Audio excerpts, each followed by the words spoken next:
Using marijuana before the age of 25 could actually cause changes in our memory. That's because THC, the active chemical in weed, attaches to receptors in the hippocampus, the part of your brain that creates memories. Learn about marijuana at our website. It's finally time to start firing up the grill. From city to shore, Acme is everything you need to prep for this summer season. Download the Acme app to shop for this season's essentials any way you want. Open the Acme app, clip your deals, then order your items online. An experienced Acme associate will carefully select your groceries, bag your order, and bring it right to your car or deliver right to your door. Download the app or visit acmemarkets.com for program details. Hi there, I am Adam Kirbas and you are listening to my podcast Political Science. We will continue our argumentation about political truth, political justice, as well as now today with political freedom. Of course, we all know that freedom is a big part in our society. It is a big part in human history, especially many wars have been fought for freedom. We all know about the American Revolution, indeed the most popular one, but as well as about the French Revolution. And these revolutions in the West were some sort of, if you want, have determined the future of Western civilization. Of course, we scarcely know anything about the antiquity. Indeed, they had their revolutions as well. So some even say that we would be in a second enlightenment, or that all those great revolutions beginning with the English Revolution, that this would be the start of the second human enlightenment. Whatever it is, but freedom is key in our concept. Especially we some perceive freedom dire to us when someone infringes on our freedom. We sometimes, or mostly in the West, we some sort of perceive other countries as authoritarian dictatorships. Whatever it is, we some sort of have a notion or assume what a society would be where you cannot in a way express yourself freely. This is assumably China, Iran, and of course in recent times some European countries have shifted to the wrong side as well. But it is not only a society, an authoritarian society. We some sort of feel one's freedom to be harnessed or even to hampered with, but as well as with opinion, especially now in the pandemic, in this where you would have to assume where starts oppression of freedom, or when is our freedom restricted? Is it, or can it be restricted for the cause, for the great cause, and so on and so forth? So freedom is in general very essential. It is essential to human being. Many philosophers have wrote about freedom. Freedom is key. However, we talk about political freedom, and this is freedom what I will some sort of argue today we perceive differently in that sense that it differs a little bit significantly from a philosophical interpretation, but it is rather, you would have to say, especially in the West, a very psychological perception. And in our argumentation here in this podcast, we want to make sure or emphasize that we have to know how people think, especially if you are a politician. You want to understand what people mean about freedom, and freedom in the political political sphere works a little bit different. Especially we have to consider it from a sociological or sociological perspective. Freedom is understood differently. There are a lot of research done. I mean, we won't ask how these people came to the data and why people answer in that way. However, we have some sort of research. I will leave it open whether it is viable or whether someone can validate this research. However, in the West, there are a lot of people unhappy.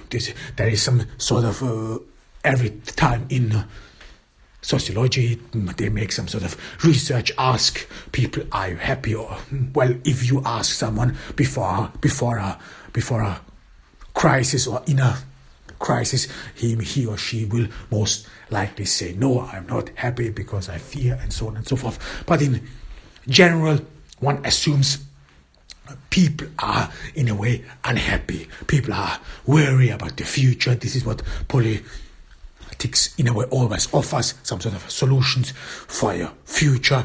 Either politicians paint a very dangerous future for you and your family, and they offer a solution. Or if you are in charge, if you are in power, you most certainly will state that you have been all doing fine all along, and all those people who complain, well, they do not know anything at all. Well, it all differs from which political angle you see about it.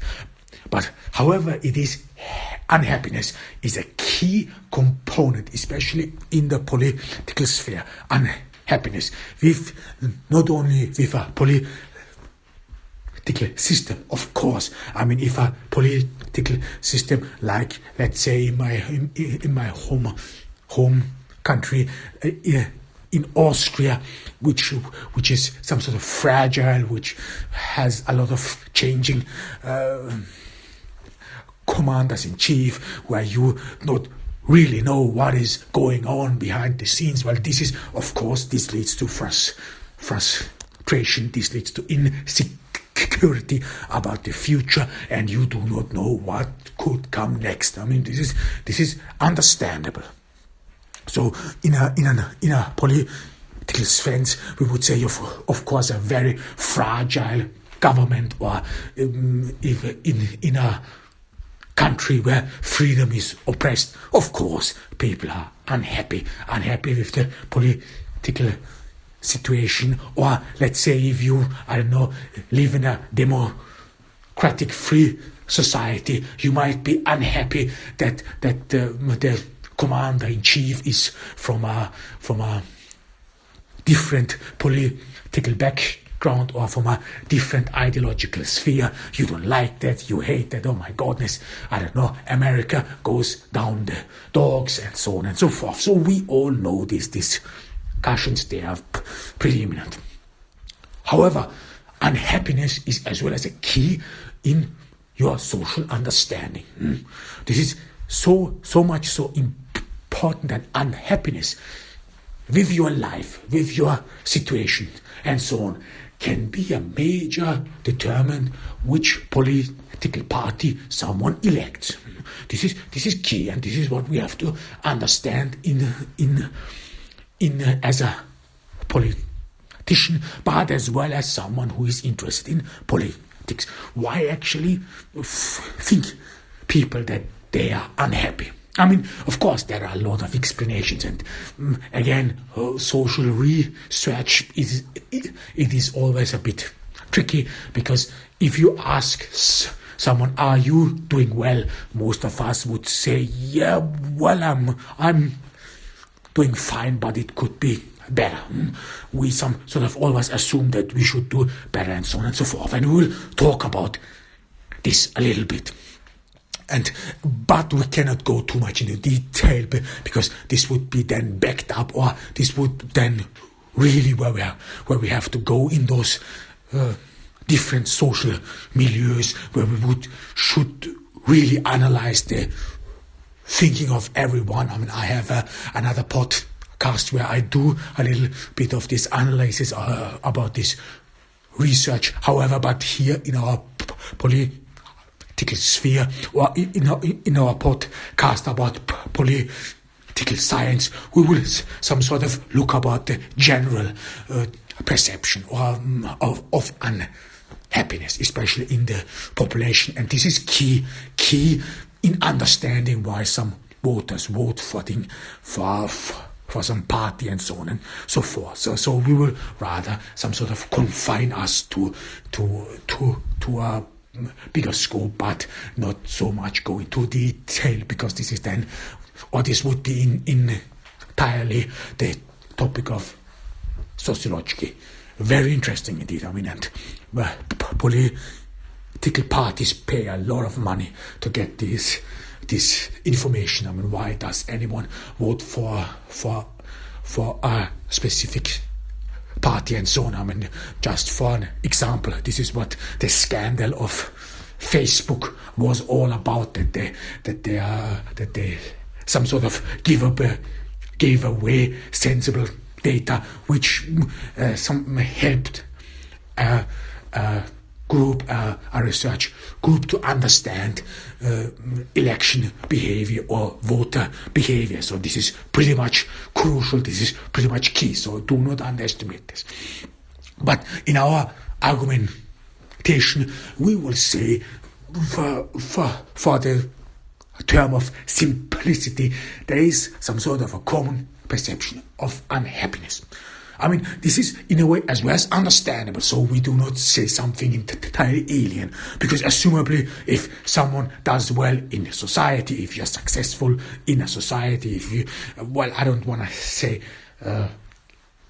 right away money, but assumably if you are doing well, if you are successful in a society and so on and so forth, you should be, let's see, happy. I mean, happy, we would have to, of course, ask what really consists of happiness. Some will immediately say, yeah, money, of course, I need money in order to be happy, then I can buy myself things and so on. Well, then you some sort of would feel some a void, and you would always have to try to fill this void. So like I don't know, like an drug addict who may be elated if he shuts up, if he or she shuts up there, but then if the effect of the drug went down, this person is then sad, depressed, or mad, and so on. So, and this is pretty much the same with money. So money, we would some sort of say the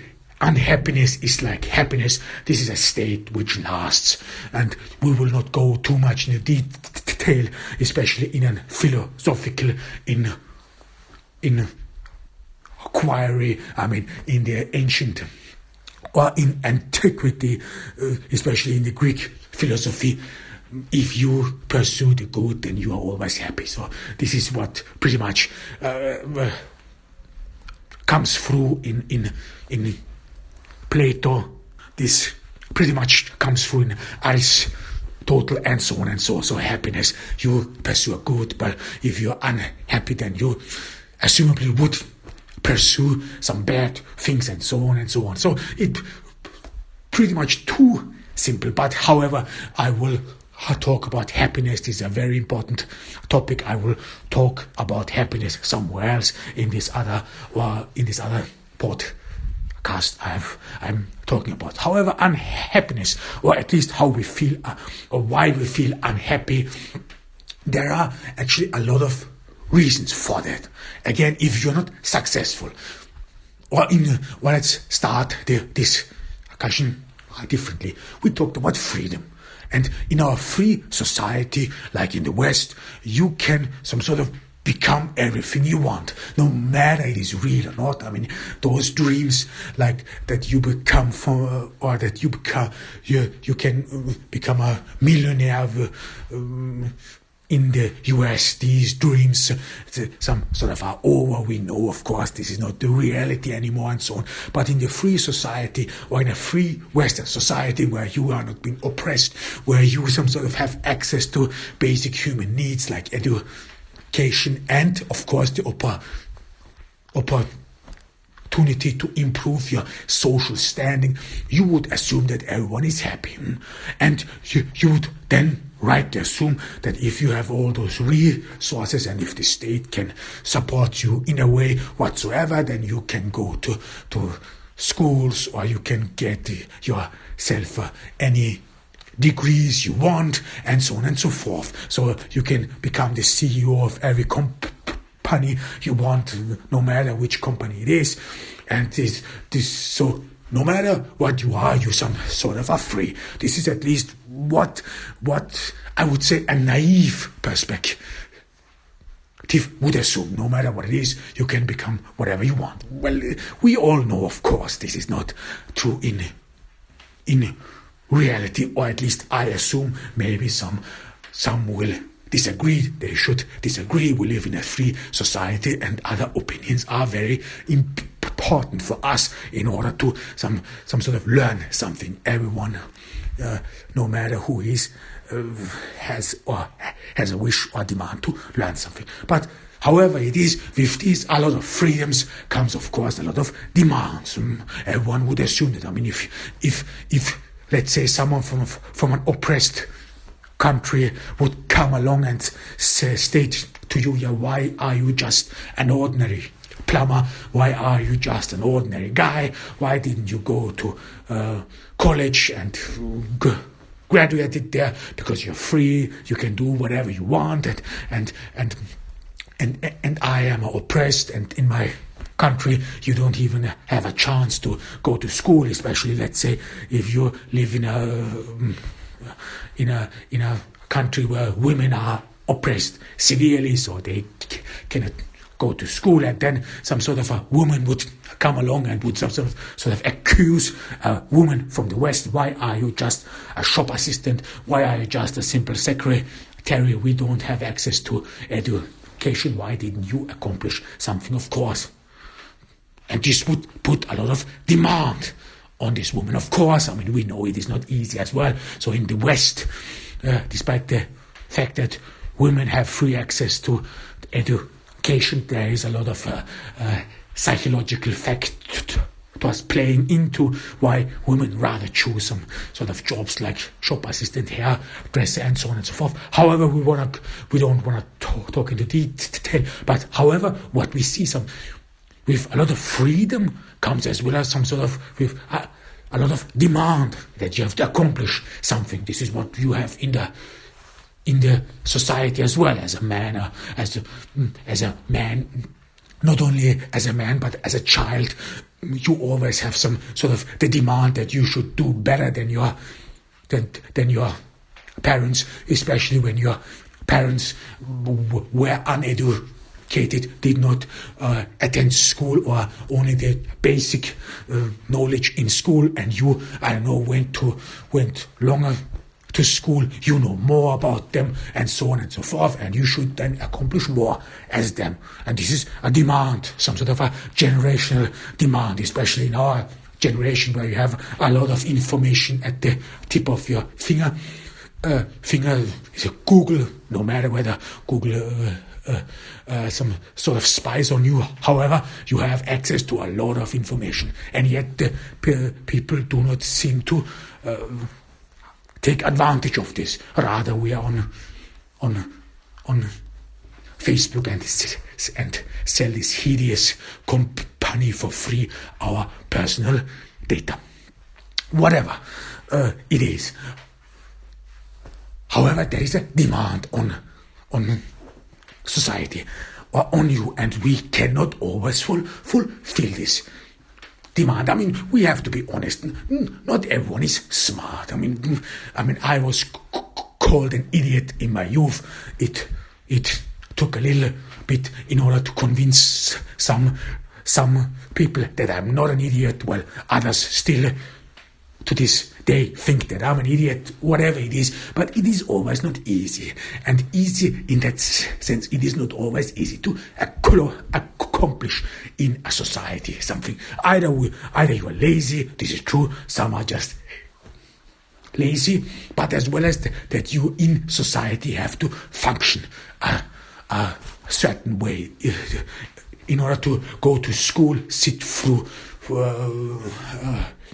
primary school, secondary school, and then college. This is all not easy. You have to function a certain way.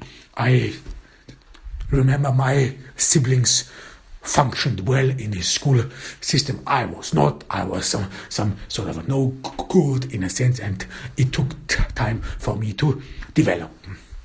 And some of us may be some sort of the same, or some of us just may have given up altogether and said, now, well, I will rather go to a job. Well, I would have done the same. I always wanted to become a mechanic, but out of lack of job opportunities, I some sort of attended school. Whatever, but if, in a way, we do not always succeed, and as well as in a society which has, in a way, demand on us. I mean, if you only watch movies, if you only watch ads and so on, these are normal. These are scarcely people from the bottom of a society. I mean, don't misunderstand me. I do not say this as a derision, but from the bottom means, the ordinary plumber or the ordinary hairdresser, all these things we watch on TV and so on. These are not about these guys. I would rather say common guys. They are, for example, all those hero stories and so on and so forth. So this is always about people who have accomplished something, who are on high level society, and so on and so forth. So, and we see these a lot of things, and these things have, of course, put us onto a state of demand. Yeah, we have to accomplish something, or it can be as well as in a family. Let's say you are one member of a big family, and some of your family members are very successful, and people then ask a question. Your relative went to college and you are dumb and so on. You just an ordinary guy. How come? And we always want to defend us. This is very important because society has a demand. This is some of you who applied for a job may have been asked a couple of times here, why didn't you go to school, and are you attending on any further education?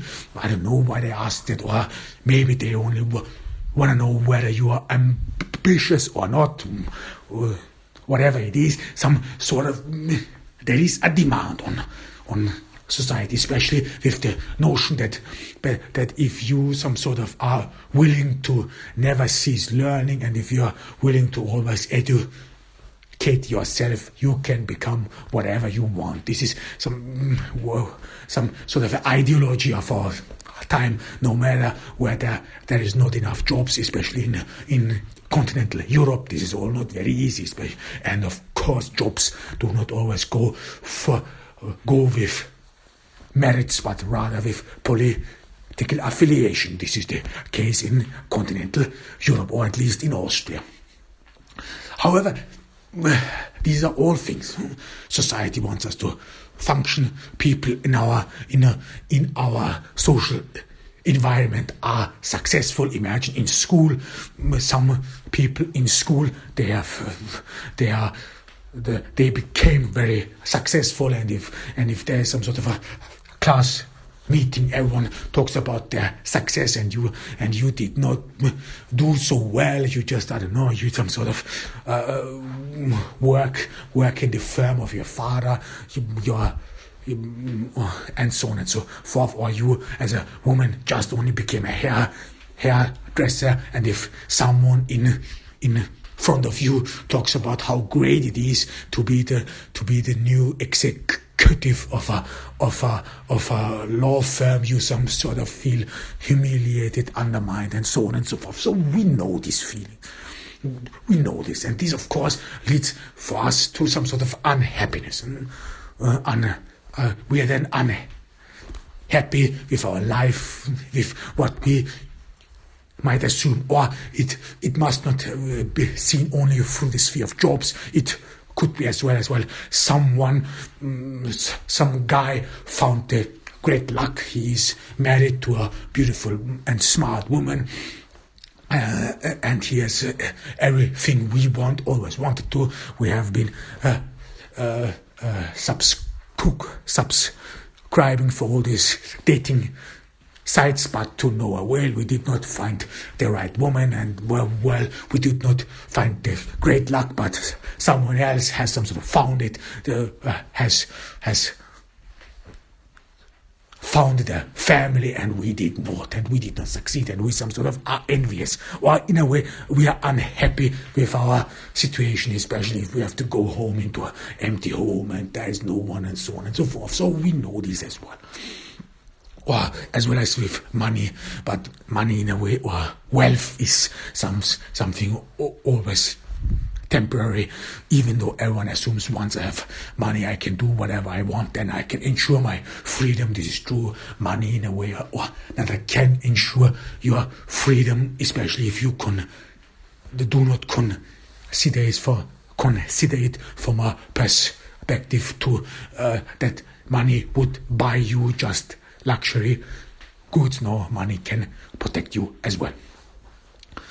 However, it is then people either in a way always ask ourselves, or do you know those people? I mean, I always some sort of meet some of these guys and women who some sort of talk great lengthy about what they have accomplished, where they have been. I mean, this is really annoying, especially those who some sort of talk about all their travel experiences, where they all have been at. They have been a globe trotter, they have been all around the world, and they some sort of tell in great length where they have been. Well, I don't know whether this is true or not. However, and then they some sort of have a accusation on you. Yeah, what did you do?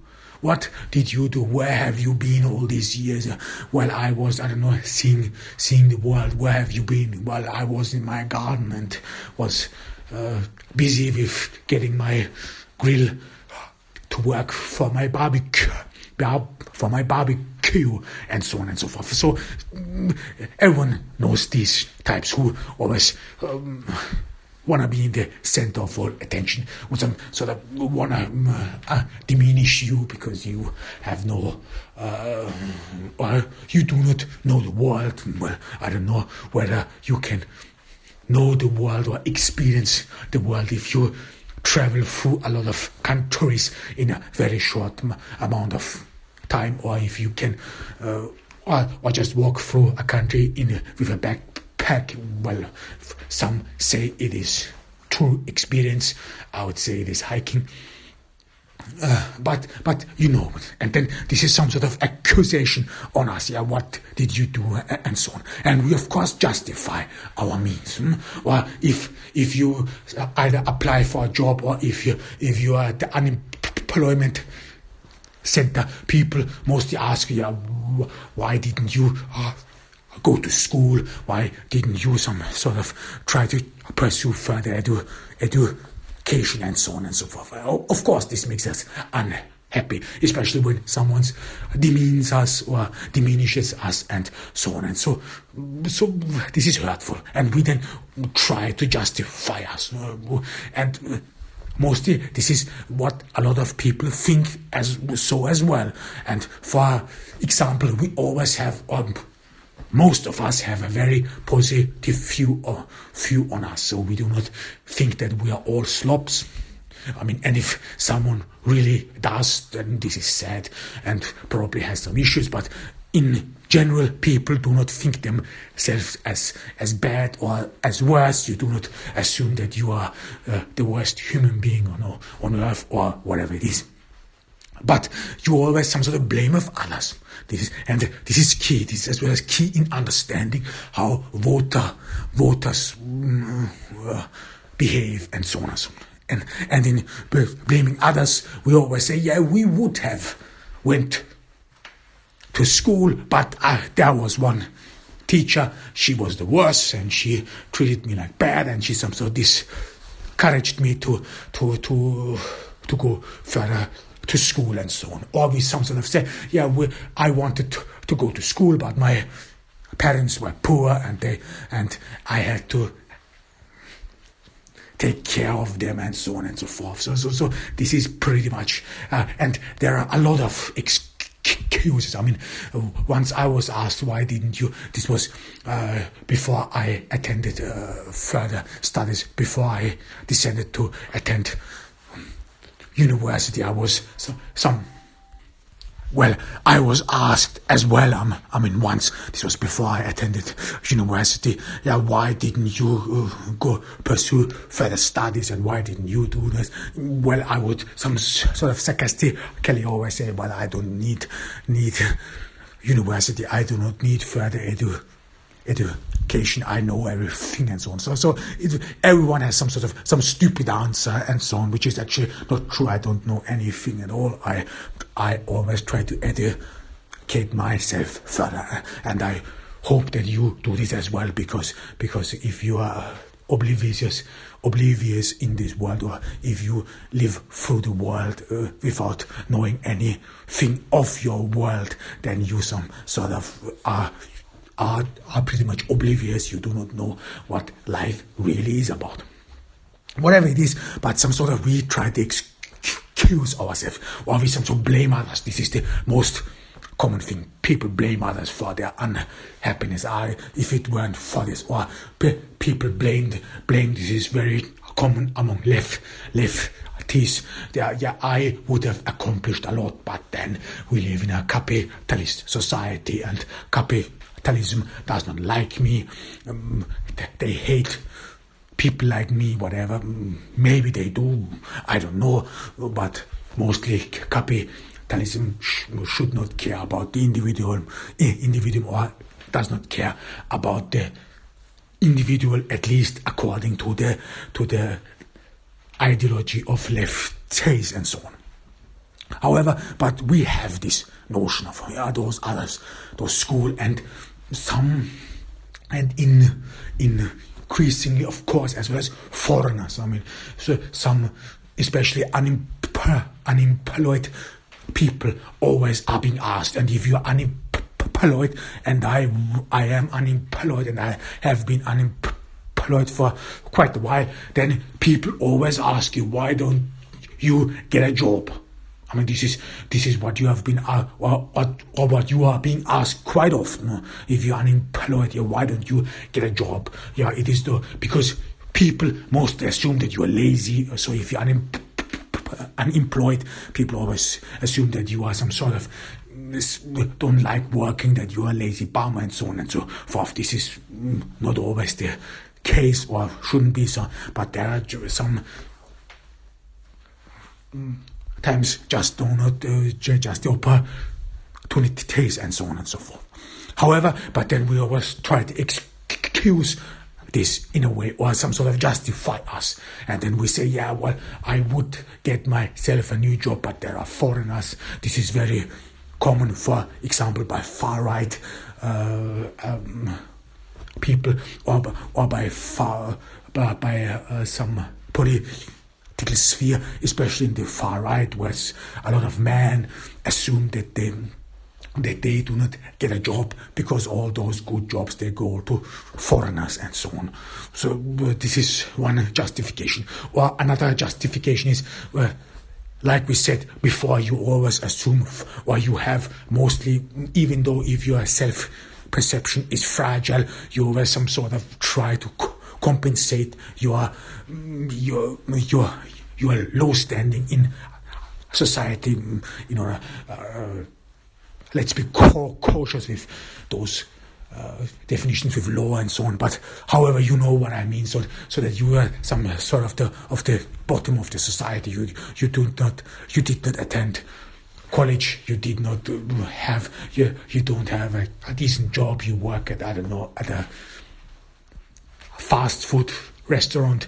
Well, you don't need to be a scientist to work there.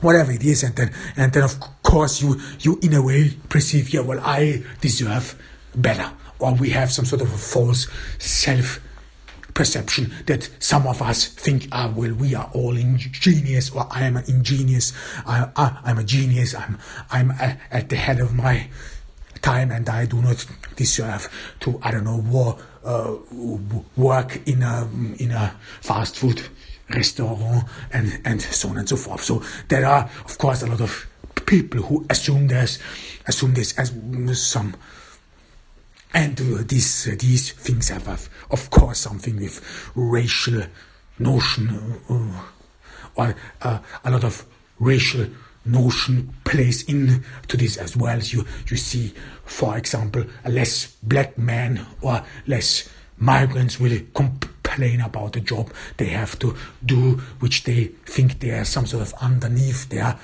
qualifications than natives,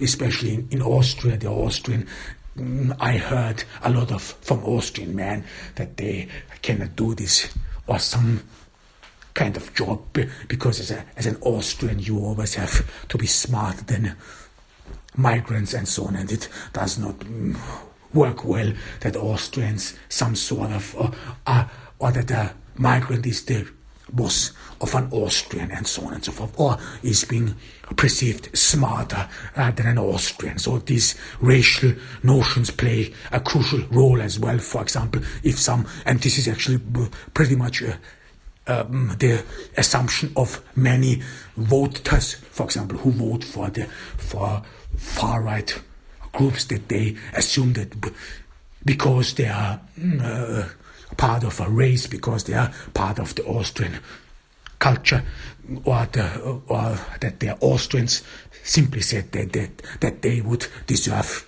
better, and that they would have to be somewhere above or somewhere in the leading society and so on and so forth. So this plays a very crucial part, especially in Austria. This is one of the reasons why some people have to dress up as a policeman and harass people, or some sort of pretend that they would be judges, lawyers, or some sort of, in a way, superior to others, in order to some sort of get this graduation, this demand, or this assumption that Austrians are better than migrants and so on.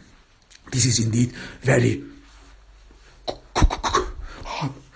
crucial. I say this as well as because I became a couple of times a victim of these people. They are a lot and pretty much dangerous in that sense. But we see what this all goes. I mean, I hope that it becomes now clear what this all means, that in a society you have to function well, that there is a demand on you. You should some sort of function in a way, but this you cannot always some sort of fulfill this demand. This then leads to unhappiness. You are unhappy with your social situation. You then some sort of see yourself restricted. This is some key assumption, and this is mostly some sort of referred to freedom.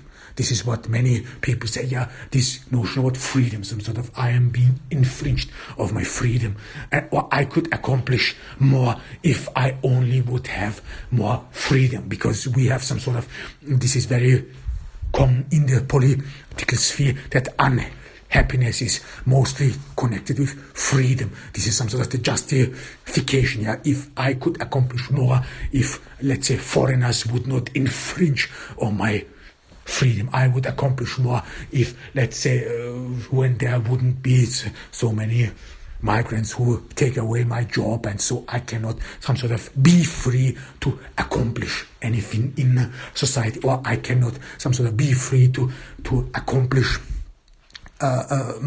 let's say the great task like attending a college, because the capitalistic system, this is what I really heard, because the capitalistic system would select some people, especially some people whom it assumes that it would, or that they would be a threat to the system and therefore would hamper their progress in life. This is white or white leftists say this stuff.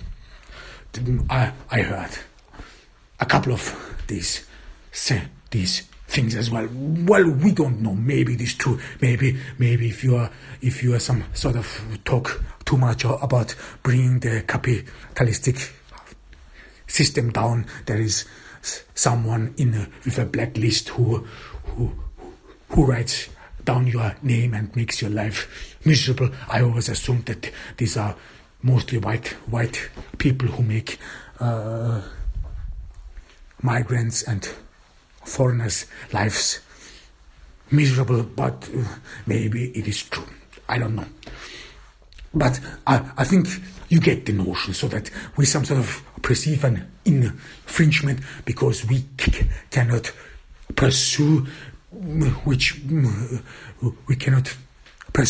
something the society put on us and stating in order to accomplish something in our lives. This is part of, or considered part of, liberty, that you are free to do everything you want, of course, with the back or with the footnote, yeah, but because you are free, we demand only the best. And this puts a lot of people in pain, in sadness, and this is key in a political sphere, especially when there is always freedom appears. Yeah?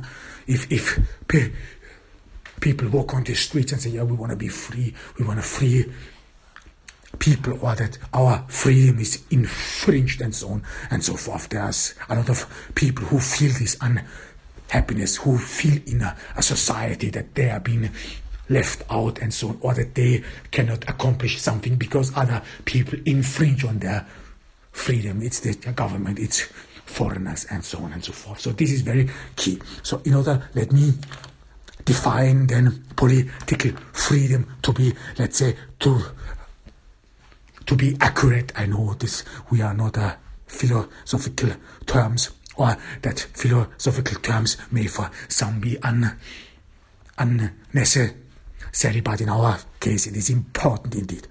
So political freedom then means that the perceived lack of choice and alternatives in one life, which one leads to a perception that one would be free or would not be chained to something would prevent someone from accomplishing something, or would prevent you from attaining anything in your life, or attaining life's opportunities. Well, let me repeat this definition, which I am here to offer. You can have your own definition, but political freedom states, or is a psychological assumption, that all the liberties that are being given to you in a society are in a way exhausting, especially when you cannot fulfill them, which leads to unhappiness, and this unhappiness then leads to a resentment, a common resentment, in which you assume and think that your freedom to accomplish something, but your freedom to be happy is infringed. Why happiness? Because we always assume that if you accomplish anything, or if you are very successful, that you would be happy, and we assume, or this is the next bad connection between freedom and happiness, And everyone assumes that if you live in a free society, that you would be happy, because you have everything, you can do everything. No one speaks really of the demand of this freedom. I mean, what this freedom demands of you. I mean, if you're wealthy, or everyone says that you are good off, then everyone will assume that you have accomplished a lot in your life, and so on and so forth. So this was Adem Kebas from Ordu in Turkey on this December date. We are still in the pandemic. I hope that you take care of yourselves and the people around you. It's finally time to start firing up the grill. From city to shore, Acme has everything you need to prep for this summer season. Download the Acme app to shop for this season's essentials any way you want. Open the Acme app, clip your deals, then order your items online. An experienced Acme associate will carefully select your groceries, bag your order, and bring it right to your car or deliver right to your door. Download the app or visit acmemarkets.com for program details.